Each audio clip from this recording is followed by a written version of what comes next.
Ramadan, bulan rahmat, bulan barakah dan rahmah. Bulan kebajikan, pahala berganda, bulan keampunan, doa diterima. Saya Nur Shah Ismail, selamat bersua dalam edisi khas Detik Rahmat Ramadan.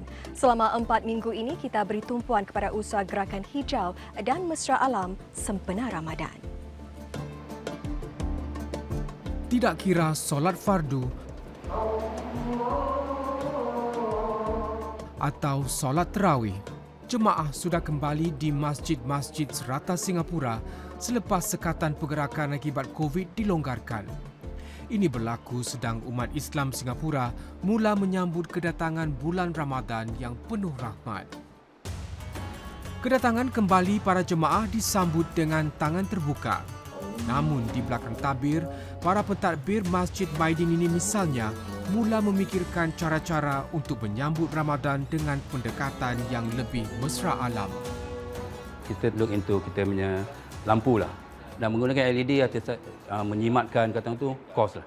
Kita in the process of making thing recycle lah. Benda-benda yang boleh recycle balik kita simpan. Fadil Jaafar ialah pengerusi Masjid Maidin yang terletak di kawasan Kembangan. Ia sebuah masjid kecil namun dengan wawasan yang besar.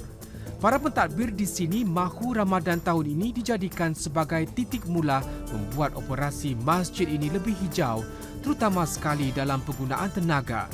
Ia mahu melakukan energy reset.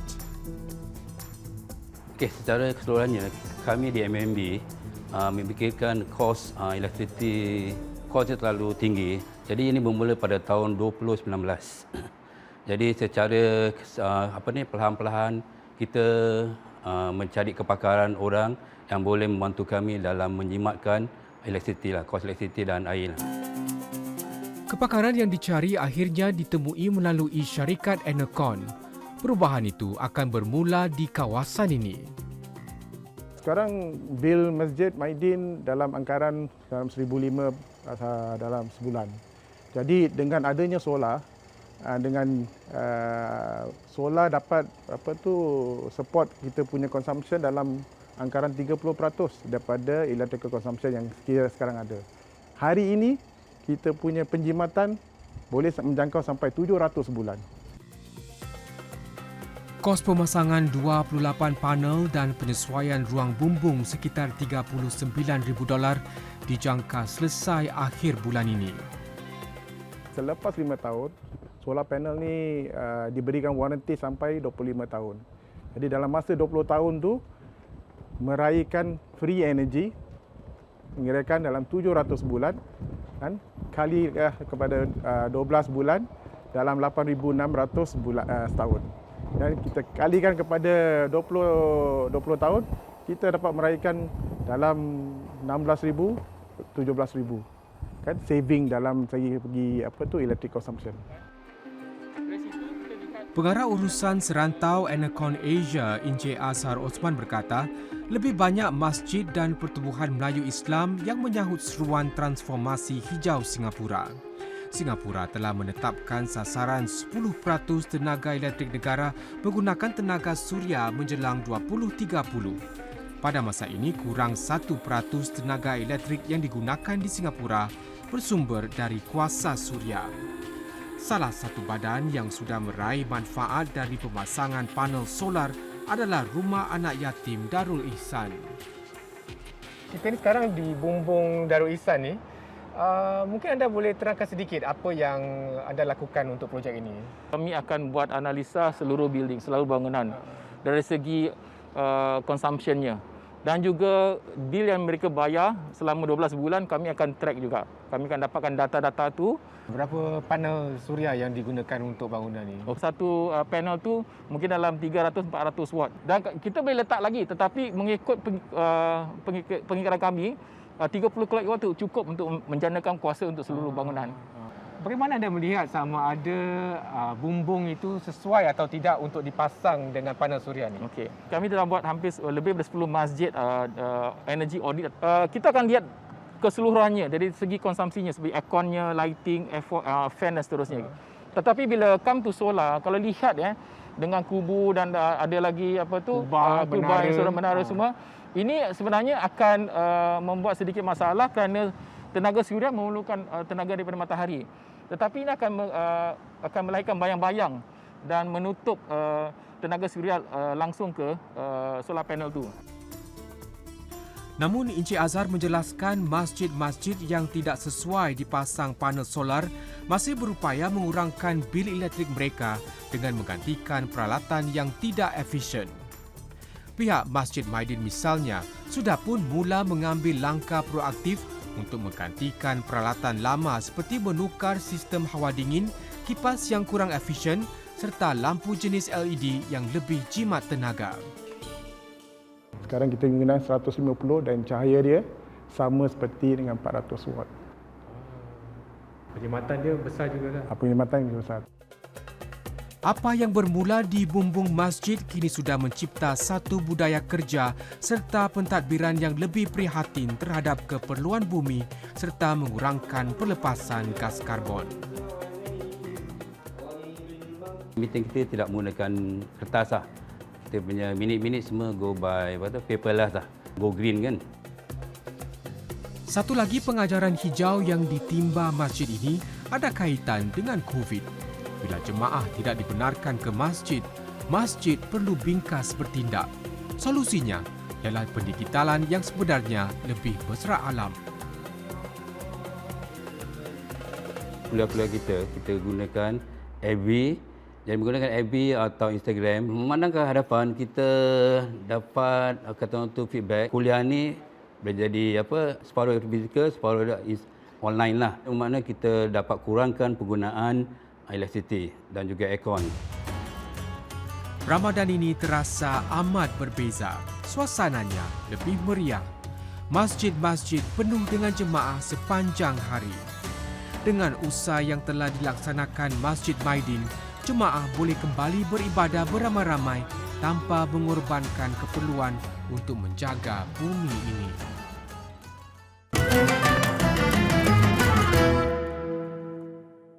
Transformasi untuk mencari sumber tenaga alternatif sering kelihatan di kawasan bumbung bangunan atau rumah yang untuk menggarap tenaga suria. Dari bangunan seperti masjid, apakah penggunaan tenaga suria kini lebih meluas di rumah-rumah? Rumah ini terletak di Loyang. Ia seluas 2,003 kaki persegi. Ada 7 orang yang menghuni di rumah milik Abdul Halim Hashim ini. Dengan keluasan ruangnya ditambah pula dengan keperluan 7 insan, pasti ia menggunakan banyak tenaga elektrik. Anehnya, sudah setahun Abdul Halim tidak membayar bil elektrik. Sebenarnya niat untuk pasang sistem solar ni dah lama, kurang lebih 5 ke 6 tahun dulu. Tapi apabila saya buat risetkan, harga untuk memasang ni agak mahal sedikit lah. Dan kita tak ada peluang untuk mengambil loan. Encik Halim membelanjakan kira-kira $18,000 bagi memasang panel-panel tersebut. Sistem dipasang mampu menjana lebih banyak bekalan elektrik daripada yang diperlukan. Maka itu sisa tenaga yang tidak digunakan dijual semula kepada grid penyimpanan tenaga suria. Saya gunakan sistem Pacific, saya cuma kurang lebih lah dalam 120. Dan saya dapat jual dengan Singapore Power. Kurang lebih saya dapat 25% duit tunai. Katakan macam Singapore Power hantar cek sebanyak 150. Nanti dalam $100 tu saya bayar kepada Pacific Light. Pada akhir 2021, 4,750 panel solar fotovoltaik sudah dipasang di bangunan komersil, pemerintah dan kediaman. Menurut pemilik syarikat 10 Degree Solar Encik Muhammad Furqan Samsudin, pertanyaan tentang pemasangan panel suria semakin meningkat akhir-akhir ini. Pemerintah kami sudah melanjutkan program the Green Plan for Singapore. So banyak consciousness tentang climate change yang berlaku di Rusia dan Ukraine. Harga elektrisiti saya sudah nampak dalam harga berbelasan sen. Sekarang sudah jadi dalam lingkaran 40 sen. So adalah at least 3 times the amount. Sejak harga minyak naik dan bergantung juga pada cuaca, Encik Halim telah dapat menjual tenaga berlebihan kepada Singapore Power pada harga $250 hingga $300 sebulan. Daripada Pacific Light, saya ada kontrak 2 tahun. Dia punya harga terendah lah sekali. Jadi apabila harga pasaran minyak naik, jadi saya tak terjejas lah. Maka saya lebih untung. Kedua, apabila saya ekspor kuasa elektrik ni, saya dapat harga pasaran yang tinggi lah. Pemasangan panel solar melibatkan kos pendahuluan antara $18,000 dan $35,000 bergantung pada saiz pemasangan. Pada masa tahun 2015, harga pasaran dalam market untuk perumahan mungkin anggarannya dalam 28,000 kepada 30,000. Teknologi sekarang dia memakai half cut cells. Sekarang lebih canggih and lebih efisien. Saiz yang sama, wattage-nya hanya mungkin dalam 265 watt.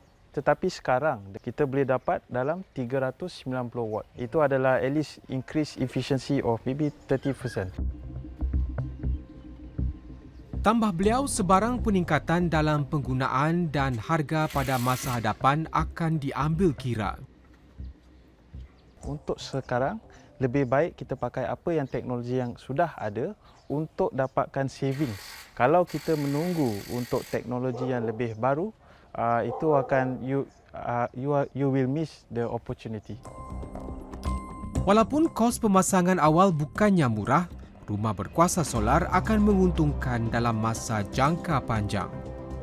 Cahaya matahari sentiasa ada bermaksud pemilik dapat mengurangkan pembebasan gas karbon dan selamatkan alam sekitar. Kos penyelenggaraan rendah, malah panel solar juga akan meningkatkan nilai hartanah. Semua itu menjadi pertimbangan Encik Muhammad Mansur apabila berpindah ke rumah barunya ini awal tahun ini. Rumah 3 tingkat seluas 4,000 kaki persegi dengan 5 kamar tidur dan 6 bilik mandi menempatkan 10 anggota isi rumah.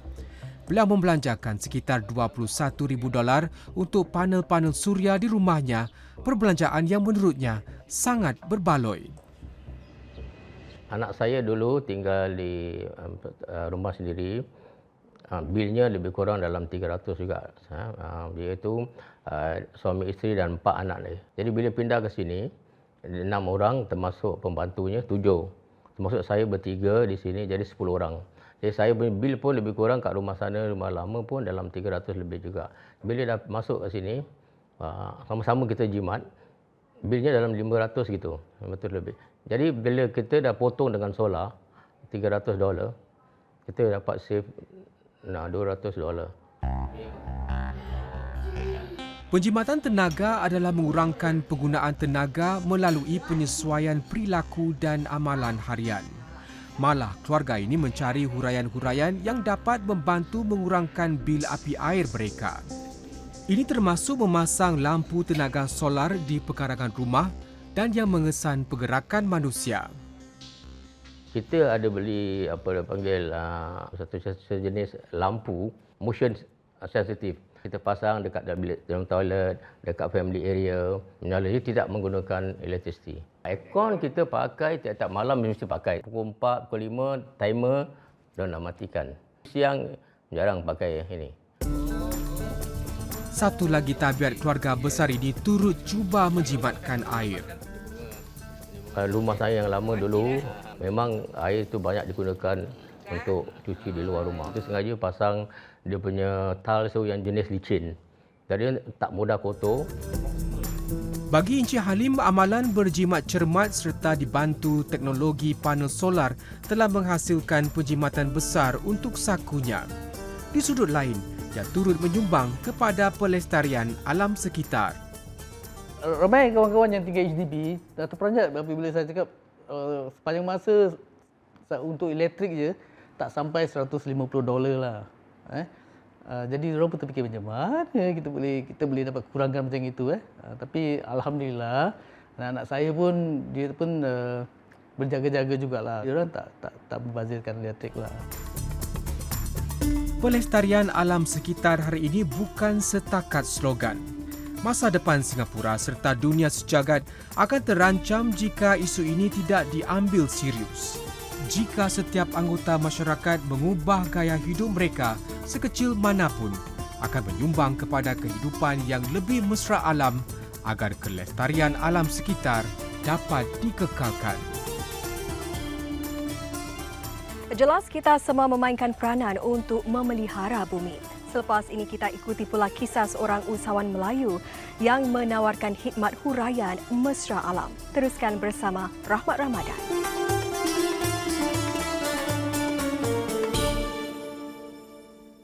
Syarikatnya pernah dijulang anugerah pembekal tenaga, suria dan gas terbaik di rantau ini. Kini beliau menyumbang semula kepada masyarakat dengan menawarkan khidmat audit tenaga percuma kepada masjid-masjid dan badan-badan Islam tempatan. Mari kita kenali personaliti Rahmat Ramadan untuk episod pertama ini, Pengarah Urusan Serantau Anacon Asia, Encik Azhar Othman. Kawasan Perindustrian Mandai.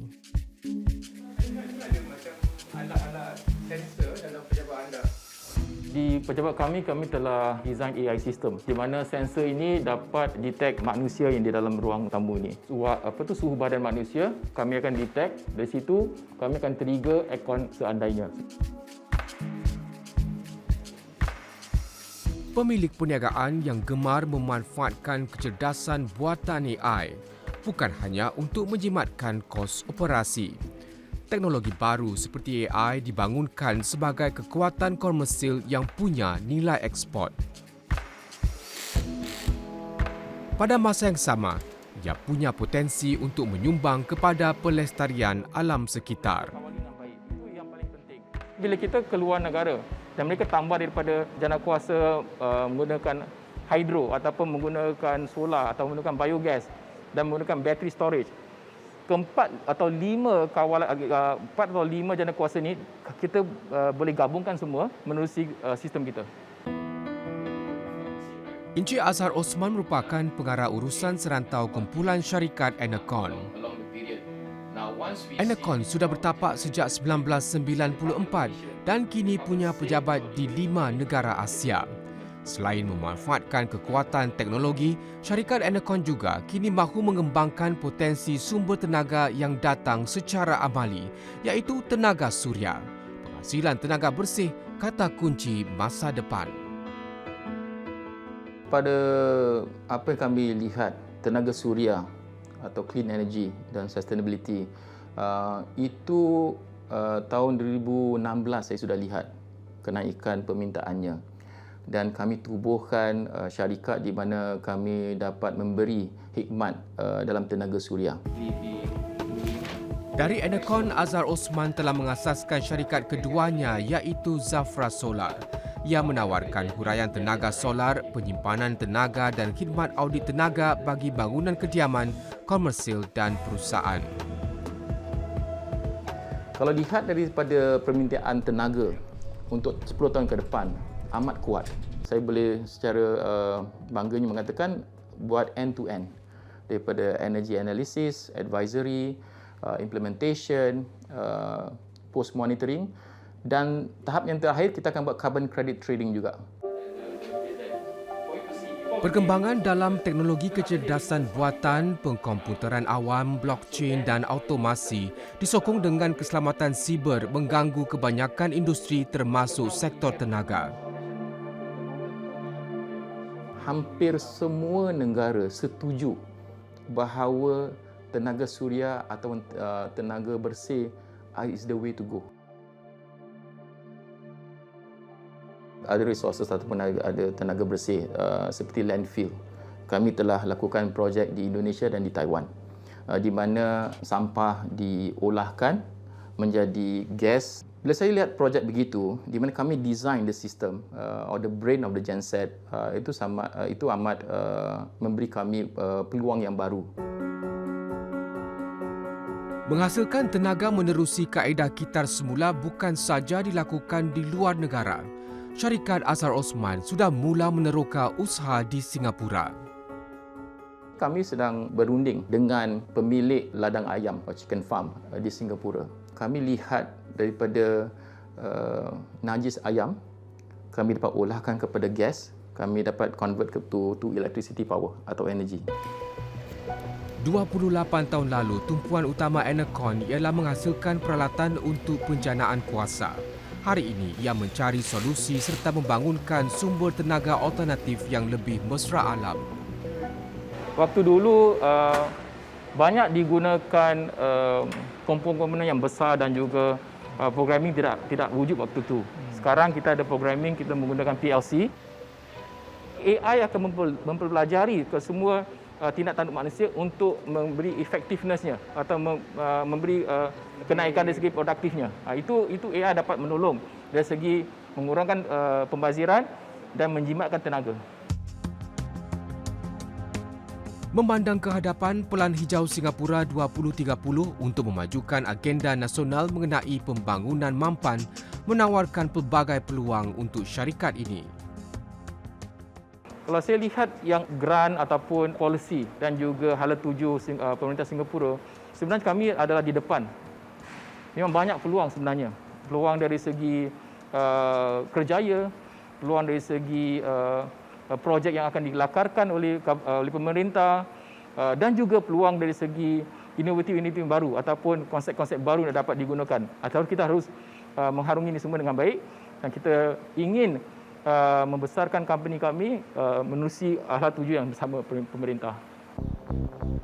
Sejak sebelum berlakunya pandemik, syarikat ini mula menawarkan audit tenaga percuma kepada masjid-masjid dan pertubuhan-pertubuhan Melayu Islam setempat. Kami sudah buat hampir 13 masjid sebenarnya.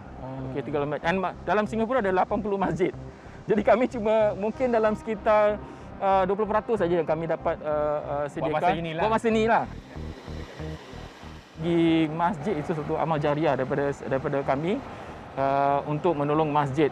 Kerana pendapatan masjid adalah menerusi pendermaan daripada jemaah-jemaah. Dan kedua, bila saya lihat dari segi pembaziran dan juga cara-cara untuk mengatasi pembaziran, ilmu dah ada pada kita. Cuma kita nak kena transfer balik kepada masyarakat dan digunakan lebih baik. Memberi komitmen kepada usaha kelestarian alam sekitar satu langkah yang bukan saja dari sudut perniagaan tetapi juga meluaskan perkhidmatan demi keperluan masyarakat sejagat. Enercon ingin memainkan peranan menjadi sebahagian daripada penyelesaian kolektif ke arah dunia yang lebih mampan. Sekian paparan rahmat Ramadan untuk minggu ini. Pastikan anda bersama kami minggu depan untuk mengikuti satu lagi usaha ke arah kemampanan dan melestarikan alam sekitar sempena Ramadan. Selamat menjalani ibadah berpuasa.